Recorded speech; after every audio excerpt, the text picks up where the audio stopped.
Hi everyone, मैं हूँ नेहा और आप देख रहे हैं नेहाज लीगल क्रॉनिकल्स।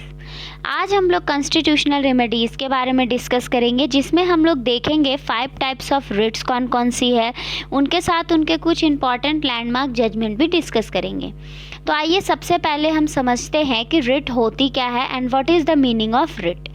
तो हमारे कॉन्स्टिट्यूशन में हमें बहुत सारे राइट्स दिए गए हैं, जैसे कि right to education, right to life, right to equality.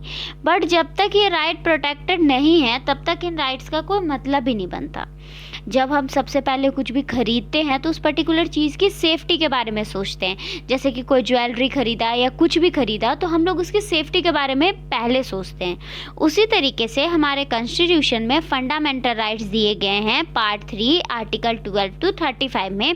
तो उसकी प्रोटेक्शन के लिए हमें प्रोवाइडेड है कॉन्स्टिट्यूशनल रेमेडीज़, जो कि बेसिकली उस फंडामेंटल राइट जो इंडिया के सिटीजन्स को दिए गए हैं हमारे कॉन्स्टिट्यूशन में, उसको प्रोटेक्ट करने की बात करता है।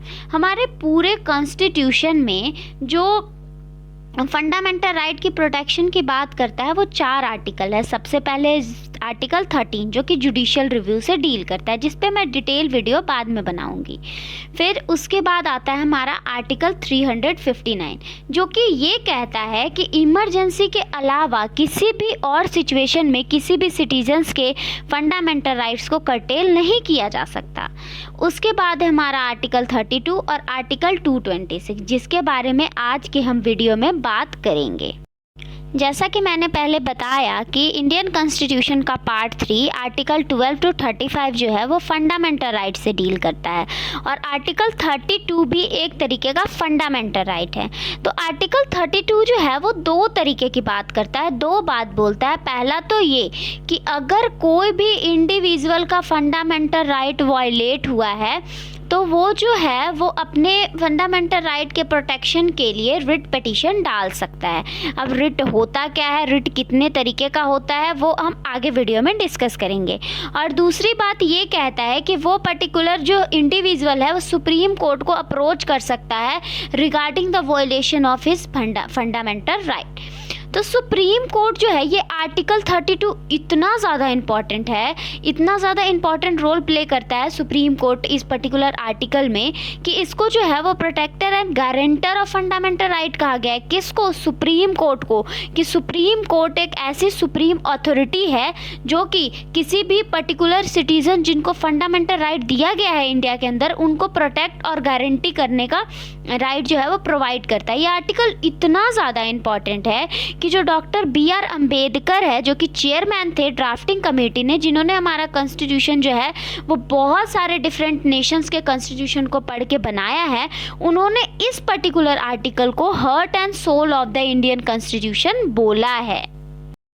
जो आर्टिकल 32 है और आर्टिकल 226 है, हम लोग आर्टिकल 32 का यूज़ करके अगर किसी भी इंडिविजुअल का फंडामेंटल राइट वायलेट होता है तो सुप्रीम कोर्ट में रिट पिटीशन डाल सकता है, और आर्टिकल 226 के अंदर हाई कोर्ट में रिट पिटीशन डाल सकता है। तो जैसे कि हम लोगों ने हियरार्की ऑफ कोर्ट के बारे में पढ़ा है, तो हमें क्या होता है कि सबसे पहले इन्फीरियर कोर्ट में कोई भी जो केस है उसको फाइल करना पड़ता है। बट रिट पिटीशन के केस में ये ज़रूरी नहीं है कि आप जो है वो हाई कोर्ट में पिटीशन फाइल करो, आप डायरेक्ट सुप्रीम कोर्ट के पास भी जा सकते हो, बट आपको वहाँ पे रीज़न देना पड़ेगा कि आप जो है वो हाई कोर्ट में क्यों नहीं गए।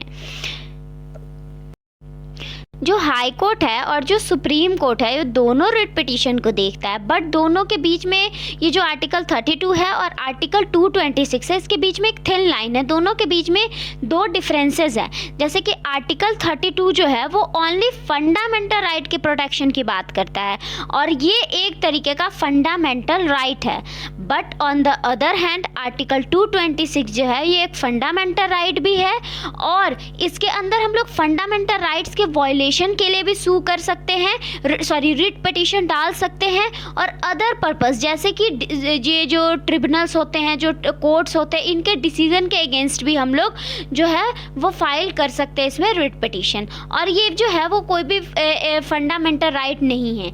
और इसके बाद जो है वो हम लोग डिस्कस करेंगे फंडामेंटल राइट्स 5 टाइप के रिट्स के बारे में, जो कि है habeas corpus, mandamus, सर्शियरी, prohibition and क्यो वारंट। जैसा कि आपको स्क्रीन पे विजिबल होगा कि अगर आपके एग्ज़ाम में, आपके एकेडमिक्स में अगर रिट के रिगार्डिंग कोई भी क्वेश्चन आता है तो आप ये सारी जो बातें मैंने बोली वो सब भी इंट्रोडक्शन में लिख सकते हैं, और एक ब्रीफ इंट्रोडक्शन जो है वो मैंने यहाँ पे डाल दी है। तो आप यहाँ से भी जा करके इसको देख सकते हैं कि क्या इंट्रोडक्शन में हम लिख सकते हैं, आपको एक आइडिया लग जाएगा। उसके बाद मैंने पहले ही बताया टाइप्स ऑफ रिट के बारे में कि हैबियस कॉर्पस है, मैंडेमस है, सर्शियरी है, प्रोहिबिशन है और क्यू वारंटो है। आज के इस वीडियो में हम बेसिकली जो ऊपर के दो रिट्स हैं, हैबियस कॉर्पस और मैंडेमस, उसके बारे में देखेंगे। उसके बाद जो अदर 3 है उसको हम नेक्स्ट वीडियो में डिस्कस करेंगे। अब हम हैबियस कॉर्पस रिट के बारे में हम लोग देखते हैं। ये जितने भी रिट है ये सारे लैटिन वर्ड हैं। ये हैबियस कॉर्पस हो गया, मैंडेमस हो गया, सर्शियरी हो गया, प्रोहिबिशन हो गया और क्यू वारंटो हो गया। तो जो हैबियस कॉर्पस है ये एक लैटिन टर्म है जिसका मतलब होता है टू हैव अ बॉडी और टू प्रोड्यूस अ बॉडी। ये सबसे ज़्यादा पावरफुल और सबसे ज़्यादा यूज़ किए जाने वाला रिट है। इसके अंदर होता क्या है कि अगर किसी भी पर्सन को किसी स्टेट ने इलीगली डिटेन कर लिया है तो वो पर्सन आइदर खुद से या अपने रिलेटिव से या अपने फ्रेंड से ये रिट को इशू करवा सकता है। और इसके मतलब इफ़ेक्ट क्या होते हैं, जो भी पर्सन ये जो रिट है वो पर्टिकुलर मतलब यूज़ करता है तो उस पर्सन को जो है वो रिलीज़ कर दिया जाता है इलीगल डिटेंशन से।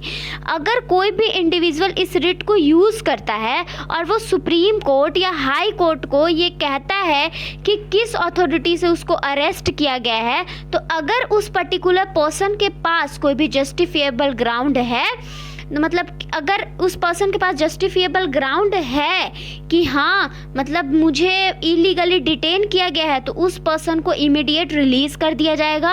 अगर उसके पास कोई जस्टिफिएबल ग्राउंड नहीं है तो उसका जो है वो डिटेंशन जो है वो कंटिन्यू रहेगा। बट कुछ ऐसे भी कंडीशंस है जिसमें हम लोग जो है वो हैबियस कॉर्पस रिट का यूज़ नहीं कर सकते। अगर आपकी डिटेंशन जो है वो लॉफुल है, जैसे कि मैंने अभी पहले ही बताया कि अगर आपके पास कोई जस्टिफिएबल ग्राउंड नहीं है तो आप जो है वो इस रिट का यूज़ नहीं कर सकते। और दूसरा है contempt of court, then after detention is outside the jurisdiction of the court, and last one is detention is by the competent court.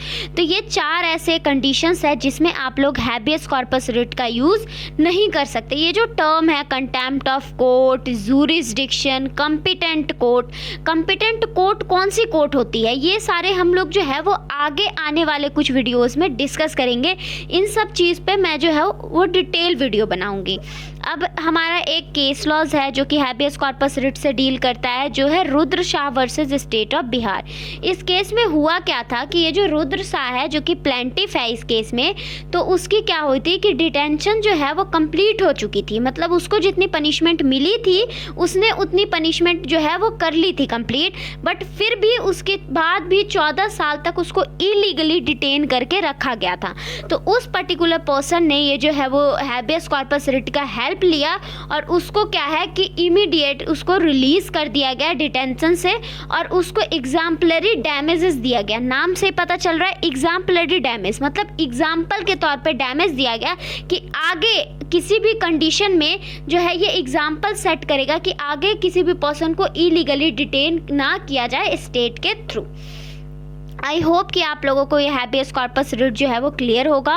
अब हम लोग दूसरे रिट की तरफ बढ़ते हैं जो है हमारा मैंडेमस। ये भी एक तरीके का लैटिन टर्म है जिसका मतलब होता है कि वी कमांड।